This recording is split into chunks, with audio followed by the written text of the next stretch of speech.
70,329 करोड़ रुपए। लिटरली ये नंबर किसी का भी दिमाग घुमाने के लिए काफी है ना।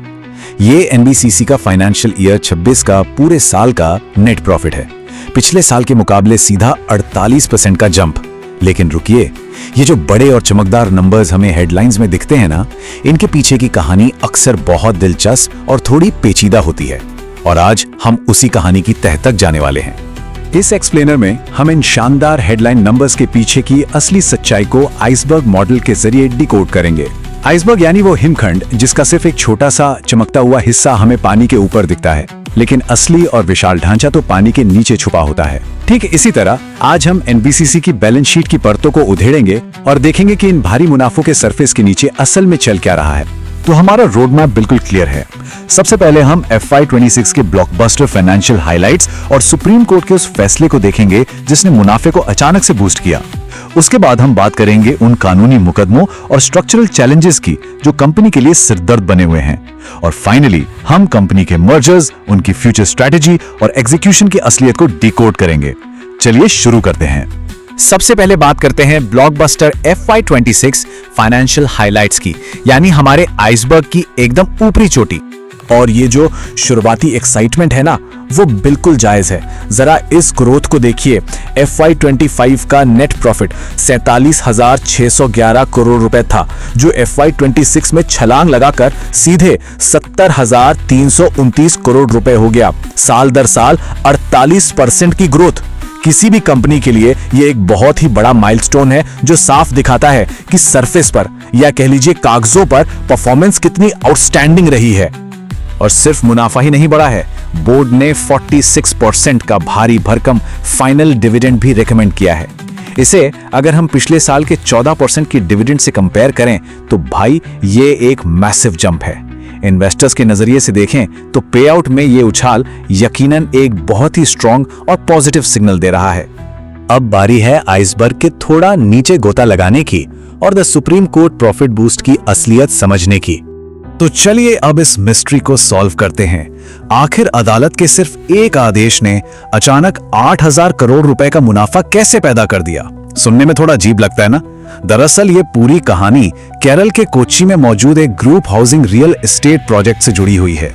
इस पूरी टाइमलाइन को समझना बहुत जरूरी है। हुआ यह था कि 16 मई 2025 को सुप्रीम कोर्ट ने पर्यावरण मंजूरी से जुड़े कुछ नियमों को अवैध मानते हुए उन्हें रद्द कर दिया था। इसकी वजह से एनबीसीसी को इस प्रोजेक्ट पर 8,115 करोड़ रुपए का एक बहुत बड़ा एक्सेप्शनल लॉस बुक करना पड़ा।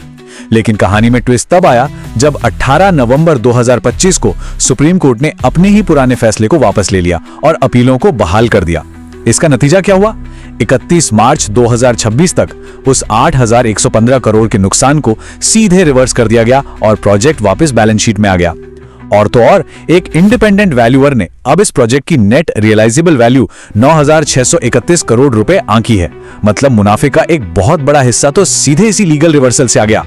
अब आते हैं कानूनी और ढांचागत चुनौतियों पर, जिन्हें हम एंकर्स कह सकते हैं, जो विकास की रफ्तार को नीचे खींच रहे हैं। यहाँ इंजन बनाम एंकर का कॉन्सेप्ट एकदम फिट बैठता है। इंजन वो है जो कंपनी को तेजी से आगे बढ़ाता है, लेकिन एंकर वो भारी लंगर है जो उसे पीछे खींचता है।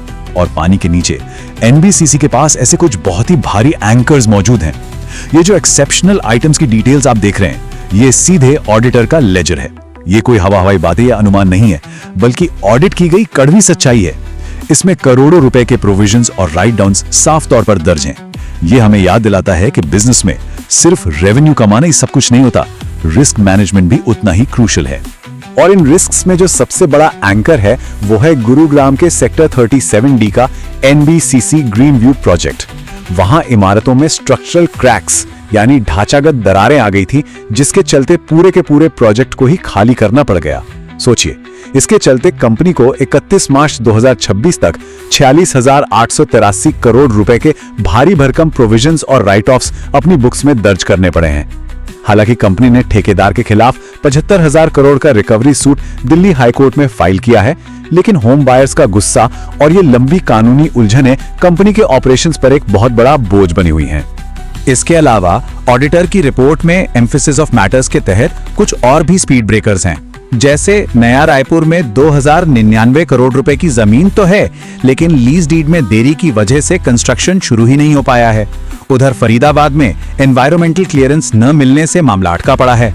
और तो और नई दिल्ली के पुष्प विहार में एनबीसीसी प्लाजा प्रोजेक्ट पर एमसीडी ने 3224 करोड़ रुपए के एडिशनल फ्लोर एरिया रेशियो यानी एफएआर चार्जेस की मांग कर दी है। ये सारे वो एंकर्स हैं जो कंपनी के प्रोजेक्ट्स की रफ्तार को बुरी तरह धीमा कर रहे हैं। लेकिन हर एंकर के लिए एक इंजन भी तो होता है। तो चलिए बात करते हैं कंपनी के मर्जर्स और फ्यूचर स्ट्रैटेजी की, जो उनका असली ग्रोथ इंजन है। इन तमाम भारी एंकर्स के बावजूद कंपनी चुपचाप नहीं बैठी है। वो अपनी स्ट्रैटेजी को पूरी तरह से रीवैम्प कर रही है। पहले इनका पूरा फोकस तुरंत रियल एस्टेट बेचकर वन टाइम मुनाफा कमाने पर होता था, लेकिन अब वो एक बहुत ही स्मार्ट मूव लेते हुए लॉन्ग टर्म कमर्शियल लीजिंग पर शिफ्ट हो रहे हैं।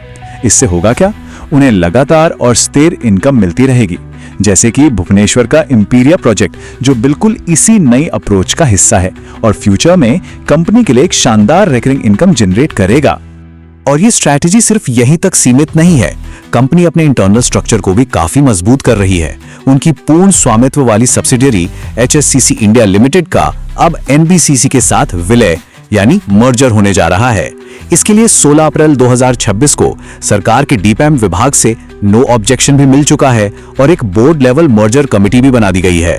ये मर्जर सही मायनों में कंपनी के इंजीनियरिंग और प्रोक्योरमेंट इंजन को और भी ज्यादा स्ट्रीमलाइन और पावरफुल बना देगा। और अब आते हैं सबसे क्रूशियल पार्ट पर, एग्जीक्यूशन और हमारा फाइनल वर्डिक्ट। देखिए, कागजों पर नंबर्स बहुत शानदार हैं, फ्यूचर स्ट्रैटेजी भी एकदम रेडी है, लेकिन असली गेम तो एग्जीक्यूशन का ही होता है ना। अगर हम नए ऑर्डर अवार्ड्स की मौजूदा स्थिति देखें तो पूरे साल का टारगेट 10,000 करोड़ रुपए का है, लेकिन अब तक केवल 3,752 करोड़ रुपए के ऑर्डर्स ही मिल पाए हैं। इसका सीधा सा मतलब है कि अभी भी 6,248 करोड़ रुपए का एक बहुत बड़ा गैप भरना बाकी है। और सच कहूं तो यही वो सबसे अहम मीट्रिक है जिस पर मार्केट और इन्वेस्टर्स दोनों की नजरें टिकी हुई हैं। इसके साथ ही एक और नंबर है जो आपका दिमाग हिला देगा, 1.26 लाख करोड़ रुपए। जी हाँ, ये कंपनी की टोटल कंसोलिडेटेड ऑर्डर बुक है। ये कोई छोटा मोटा अमाउंट नहीं है, बल्कि काम का एक विशाल पहाड़ है जो फिलहाल उनकी पाइपलाइन में बैठा है। ये आंकड़ा साफ साफ बताता है कि कंपनी के ऑपरेशंस का स्केल कितना इमेंस है। अगर इस पहाड़ को सही से एग्जीक्यूट कर लिया गया तो ग्रोथ की संभावनाएं लिटरली अनस्टॉपेबल हैं। तो आखिर में सबसे बड़ा और चुभता हुआ सवाल यही है कि क्या एनबीसीसी अपनी इस 1.26 लाख करोड़ की मॉन्स्टर ऑर्डर बुक को पूरी तरह से एग्जीक्यूट कर पाएगी? क्या उनका ये नया इंजन और बदली हुई स्ट्रैटेजी उन पुराने कानूनी मुकदमों और ढांचागत एंकर्स के भारी वजन को खींचकर आगे ले जा पाएगी? कागजों पर मुनाफा भले ही कितना भी ब्लॉकबस्टर क्यों ना हो, असली परीक्षा तो ग्राउंड पर ही होगी। इस पूरे एक्सप्लेनर से हमें एक बात तो समझ आ गई है कि इन चमकदार हेडलाइन नंबर्स के नीचे की दुनिया असल में बहुत ही कॉम्प्लेक्स और चैलेंजिंग है। तो आपको क्या लगता है?